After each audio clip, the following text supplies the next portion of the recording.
Welcome to the Windows Computer and Technology channel, and something weird is happening with the Windows Insider program, especially on the Canary side of things. So the Canary builds, which moved on to this weird 26H1 builds of 28,000 build numbers, and I was there. There's nothing new.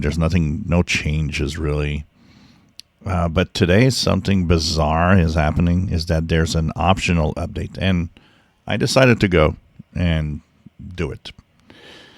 So there's an optional update available for Canary users and the Insider builds, and it brings you to a build that's 29,531.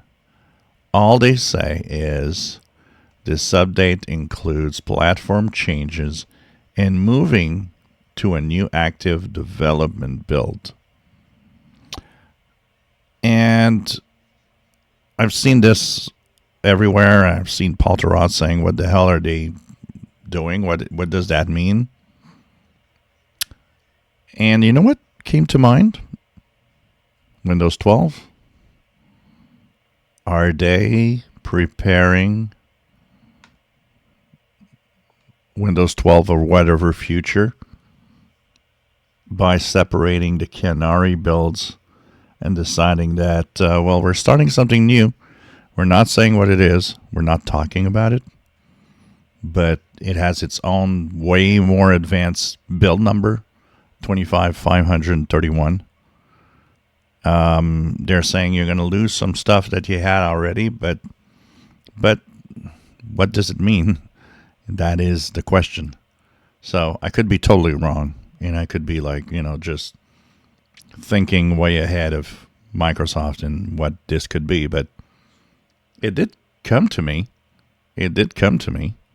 That, this could be there because here comes Windows 12. I don't know. What do you guys think? I'd like to have your comments on this, as I did go to the optional updates, and I did, it's doing it right now, downloading 29,531, which I will be looking at. And it'll be interesting to see where we're going with this. Why would you split the Canary builds, which is supposed to be the most advanced build, which never had anything special? I don't know. So do you guys think this could mean Windows 12? It's a question I'm asking tonight. If you enjoy my videos, please subscribe, give us thumbs up. Thank you for watching.